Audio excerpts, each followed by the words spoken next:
मोदी जी चादर भेजें, मोदी जी बिरयानी खाने जाएं तो राजनीति नहीं है। लेकिन मोदी जी अगर राहुल गांधी जी कहीं चले जाए तो राजनीति कर रहे हैं, राहुल गांधी जी कहीं चले जाए तो मुसलमानों के समर्थक है। मुझे लगता है कि नरेंद्र मोदी जी जो अजमेर शरीफ में चादर चढ़ा रहे हैं, जाइए नमाज भी तो अदा कीजिए। अगर इतना ही प्यार है आपको धर्म से, इतना ही मुसलमानों से प्यार है तो जाइए चढ़ाइए ना। ये फेक ड्रामा क्यों करते हैं कैमरे पर कि चादर चढ़ा दी? तो सवाल है क्यों मिलते हैं आप शेखों से? जब आप टोपी और कपड़े से पहचान लेते हैं, अमीरों से जिनसे पैसा आएगा उनसे तो आप मिलेंगे, जिनसे राजनीति चमकेगी उनसे आप मिलेंगे, जो वोट बैंक है आप उनसे मिलेंगे, गरीब मुसलमान दलितों पिछड़ों को आप लात मारेंगे। मुझे लगता है कि राजनीति के लिए करें, दरगाह में चादर चढ़ाना सिर्फ और सिर्फ राजनीति है।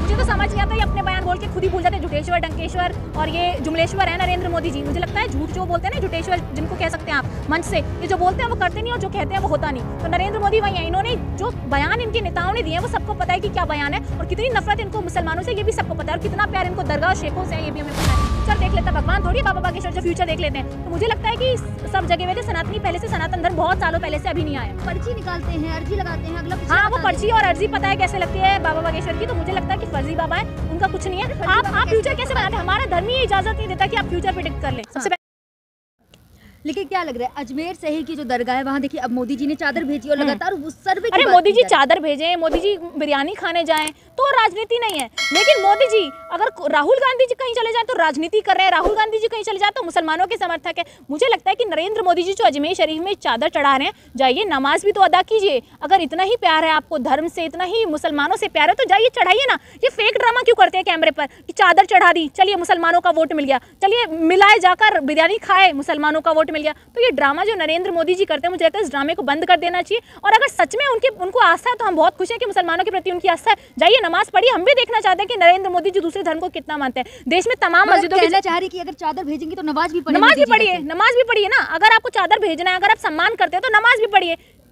नमाज पढ़ने से क्या होता है? नमाज पढ़ने से तो ये होता है ना कि आप उस धर्म के प्रति आस्था रखते हैं, तभी तो पता लगेगा। लेकिन ये नहीं करेंगे, ये सिर्फ पब्लिसिटी स्टंट का ड्रामा है जो कि मुसलमानों के वोट के लिए किया गया। इन्हें कोई लेना देना नहीं है, इन्हें सिर्फ धर्म की राजनीति पर वोट चाहिए। इन्होंने लेकिन जो वही दरगाह है जहाँ पे पहले सर्वे की बात की जा रही, कहा जा रहा था कि सीढ़ियों में शिवलिंग है। तो आप सोचिए ना, जहाँ पर जो है केस चल रहा है अजमेर में, वहाँ की निचली अदालत में, कि यहाँ पर शिवलिंग होने का दावा किया जा रहा है, कहा जा रहा है कि यहाँ नीचे मंदिर है। तो नरेंद्र मोदी जी प्रधानमंत्री पद पर होकर वहाँ पर जाकर चादर चढ़ा देते हैं। तो उसका मतलब क्या समझे कि वहाँ पर मस्जिद है तो ठीक है, फिर मुसलमान देश का खुश हो जाएगा। मुसलमान समझ गए कि ठीक है हमारी तो दरगाह है, अब नरेंद्र मोदी को वोट कर देते हैं। तो नरेंद्र मोदी को ये लग रहा है। और दूसरी तरफ क्या करेंगे, इन्हीं के हिंदू संगठन वाले ये दावा पेश करते हैं, ये याचिका पेश करते हैं कि यहाँ पर मंदिर है। तो दोनों तरफ से जो नरेंद्र मोदी खेल रहे हैं, जो राजनीति कर रहे हैं, इस राजनीति को जनता समझ चुकी है और इनको उखाड़ फेंकने का काम हम लोग कर रहे हैं। इस मुद्दे पर हिंदू संगठन चुप है कि मोदी जी चादर भेज रहे हो, हिंदू संगठन सारे चुप है। देखिए हिंदू संगठन वालों ने हो गया, फिर आरएसएस सब चुप है। देखिए बजरंग दल और आरएसएस तो नरेंद्र मोदी के इशारों पर चलते हैं, लेकिन जो सच्चे सनातनी है उन्होंने आवाज उठाई, उन्होंने कहा है नरेंद्र मोदी से कि अगर हम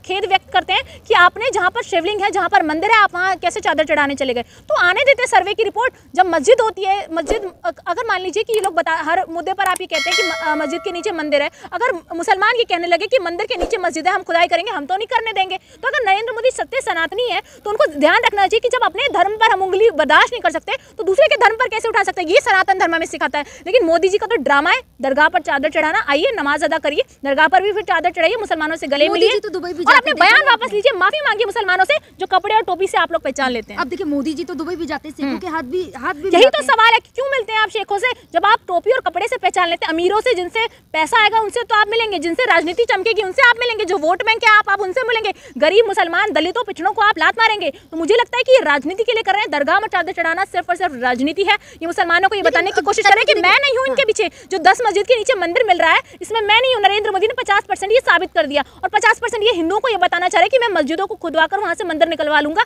तो दोनों तरह से राजनीति खेलते हैं, डबल ढोल की नरेंद्र मोदी। लेकिन तन्नू जी देखिए ये बात तो ठीक नहीं है, चादर चढ़ाना तो मतलब एकता का प्रतीक कर रहे हैं ना कि हम हिंदुओं को एकता का प्रतीक ही करना है तो माफी मंगवाइए ना अपने नेता से कि टोपी और कपड़ों से कैसे पहचान लेते हैं आपकी कि गुंडा है या मवाली है। और अगर गुंडा मवाली समझते हैं तो उनके धर्म को कैसे मानते हैं आप? तो नरेंद्र मोदी जी आप दो तरफा बातें मत कीजिए। मुसलमान भी समझता है देश का, हिंदू भी समझता है कि आप किस ओर देश को ले जा रहे हैं, किस ओर राजनीति को ले जा रहे हैं। हिंदू मुस्लिम के नाम पर राजनीति करवाकर लोगों को फिर से लड़ाना चाहते हैं। अब उन्होंने चादर चढ़ा दी, अब मुसलमान कहेगा कि यहाँ पर तो हमारी मस्जिद है, लेकिन हिंदू कहेगा नहीं नहीं सर्वे कराइए यहाँ पर मंदिर है, लोग आपस में भिड़ जाएंगे। नरेंद्र मोदी यही कर रहे हैं। आपने देखा नहीं कि गणेश जी की मूर्ति मिली, माँ पार्वती मिली, कुआं मिला।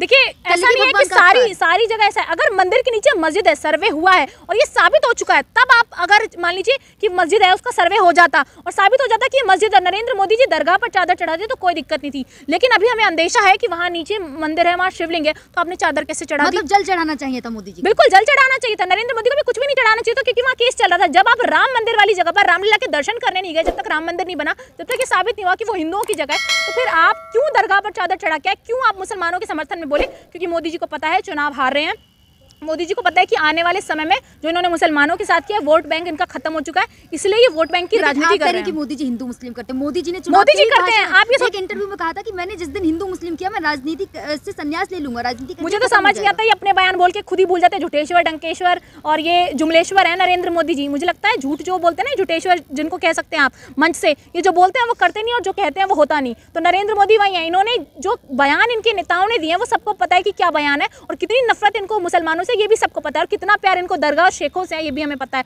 सबका साथ सबके विकास की बात करते हैं। हाँ, सबका साथ सबका विकास हो तो रहा है, सबको बताते हैं कि एकजुट हो जाइए और आपस में लड़िए। तो ये एकजुट होकर बताते हैं कि मुसलमान आप एक साथ हो, हिंदुओं से लड़ो, हिंदू आप एक साथ हो, और मुसलमानों से लड़ो। तो आपस में लड़ते भिड़ते रहो, इनके बच्चे आराम से अच्छे पद पर कार्यरत हैं, आप लोग आराम से लड़िए, अपने बच्चों को लड़वाइए। फिर ये कहते हैं कि हम अपना धर्म बचा रहे हैं। आपको जरूरत क्या है धर्म बचाने की? हमारा धर्म बचा हुआ है, इस देश का प्रधानमंत्री अभी हिंदू है, इस देश में सिर्फ सनातन धर्म के लोग ज्यादा हैं। तो फिर किस बात का डर? ये जानबूझ के डर और भय पैदा कर रहे हैं ताकि इस देश के मुसलमानों से लोग लड़ें और आपस में लड़ाई हो। लेकिन देखिए, अगर देखिए संभल की बात करूँ तो केवल मस्जिद की सर्वे के लिए हुई था, लेकिन अब पूरा संभल ही खोदा जा रहा है, कभी कहीं कभी कहीं। तो यही कर रहे हैं, देश भर में भारत को खोदने का काम ये लोग कर रहे हैं और पता लगाने की कोशिश कर रहे हैं कहाँ कहाँ मंदिर है। तो मुझे नहीं लगता, मस्जिद हो या देखिए समझ ये नहीं आता कि नरेंद्र मोदी जब से सत्ता में तब से इस तरीके की चीजें क्यों हो रही हैं, क्योंकि उनको पता है कि मस्जिद की जगह जहाँ जहाँ मंदिर है वहाँ खुदाई करते हैं, कुछ जगह मिलेंगे, कुछ जगह मस्जिद टूटेगी। जब मस्जिद की जगह खुदाई करेंगे तो मुसलमान गुस्सा होंगे। सारी जगह अगर आप सारे मस्जिद को तोड़ेंगे, वहाँ पर सर्वे करने लगेंगे, तो मुसलमान गुस्सा होंगे, तो आपस में लड़ाई होगी, तो राजनीति चमकेगी और सनातनों का वोट मिलेगा। लेकिन अब ड्रामा है, जग गया ना, मानते हैं सनातनी तो हमेशा से जगे हुए हैं। कह रहे हैं कि जग गए हैं। अरे बाबा बागेश्वर क्या है सबको पता है, जो फ्यूचर देख लेता है, भगवान थोड़ी है बाबा बागेश्वर जो फ्यूचर देख लेते हैं। तो मुझे लगता है कि सब जगह हुए थे सनातनी पहले से, सनातन धर्म बहुत सालों पहले से अभी नहीं आया। पर्ची निकालते हैं, अर्जी लगाते हैं, अगला हाँ, वो पर्ची और अर्जी पता है कैसे लगती है बाबा बागेश्वर की। तो मुझे लगता है कि फर्जी बाबा है, उनका कुछ नहीं है। आप फ्यूचर कैसे बनाते हैं? हमारा धर्म ही इजाजत नहीं देता कि आप फ्यूचर प्रिडिक्ट कर लें। सबसे पहली बात यही है, फ्यूचर प्रिडिक्शन। बिल्कुल, सनातन धर्म में कहीं नहीं लिखा कि आप फ्यूचर प्रिडिक्शन कर सकते हैं, तो इनको प्रिडिक्शन करनी ही नहीं चाहिए। ठीक है।